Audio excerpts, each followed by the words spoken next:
Well, I think the situation is very clear. This obligation of the government was established by the settlement agreement. The government was aware that they had to make the payment by the 28th of July. Their issue was on the question of how much US dollars was to be paid. And the dispute between us really was whether they had a right to determine for themselves what liabilities of Dunkel and the trust they were going to honor. Now that is entirely unreasonable, and the court has rejected that position advanced by the government.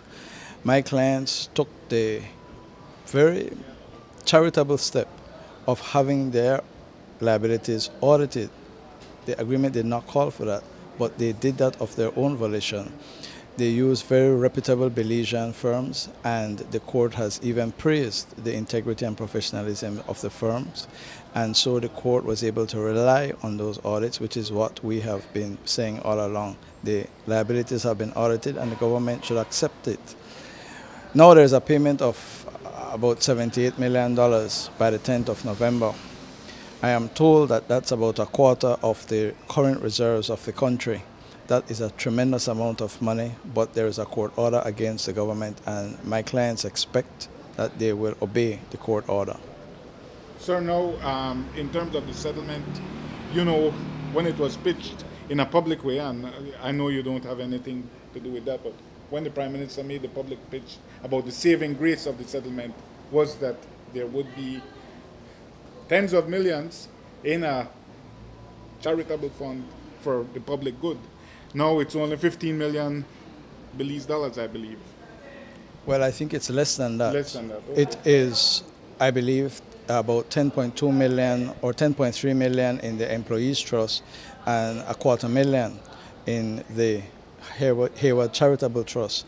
So in terms of money available for charitable works in Belize, it is $250,000. Insofar as the BTL Employees Trust, they have about $10 million at least.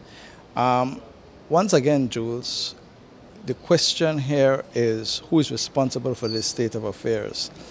The agreement, as you know, was negotiated by the Prime Minister and Mr. Ashcroft themselves, and then lawyers went to work to put that agreement into legal language. The CCJ today, as well as they did before, have criticized the drafting of the agreement. And essentially what they're saying is that the agreement is not what the Prime Minister said to the public it was. Whatever he may have had in his mind is not on the paper. I can only say that that is his fault. He signed it. He read it before he signed it.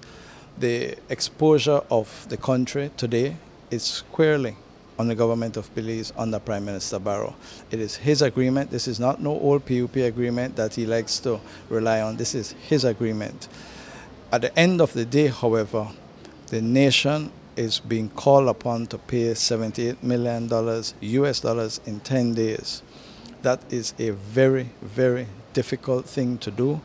But there's a court order, and the Prime Minister who signed it is a Minister of Finance, and he needs to come up and come up now.